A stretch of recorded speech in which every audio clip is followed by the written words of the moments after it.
Do bands get paid when they are played on a podcast? Joe Valdez emailed me a question about how I find all the great bands for the Irish and Celtic Music podcast that I host.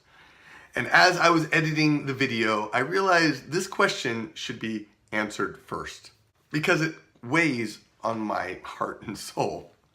The answer is no. I do not pay bands royalties to be played on the Irish and Celtic Music podcast. In fact, I have them sign a form that says they understand that this is for promotional purposes only and that they will not get paid.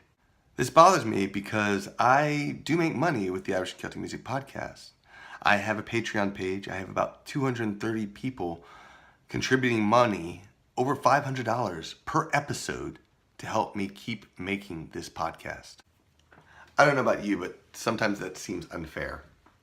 Yes, I am compiling the music, I'm recording it, I'm posting it online, I'm creating graphics and promoting all the bands, and I'm spreading the word, and it's a lot of work. Nevertheless, it still concerns me.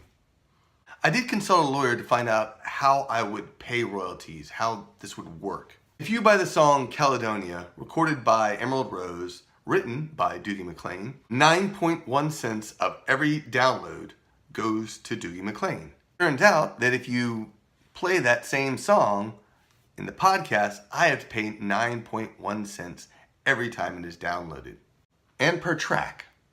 So if I was just paying bands to be heard on the podcast, they would earn 9.1 cents times about 10,000 downloads. That's how much I get from each show each week. And then multiply that by 14 bands, and you have $12,740.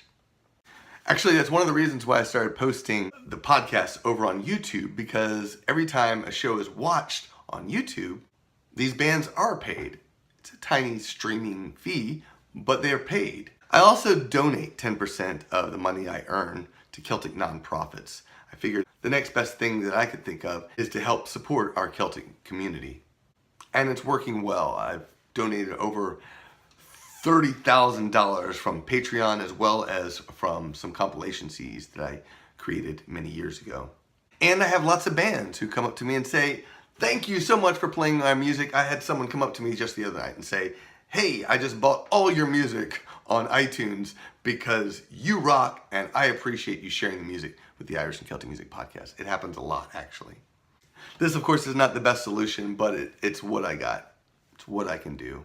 I greatly appreciate everyone who listens to the Irish and Celtic Music podcast. You can subscribe and get 34 Celtic MP3s for free at bestcelticmusic.net. If you enjoy this video, then please like it. Post your comments down below. I'd love your thoughts about podcasts, about royalties for podcasts. I am not a lawyer, so I cannot speak for all podcasts, but this is what I learned, and it's the reason I do what I do, how I do it. Subscribe. In a couple days, you can find out how I found all these great Celtic bands. I look forward to sharing more with you. Sláinte.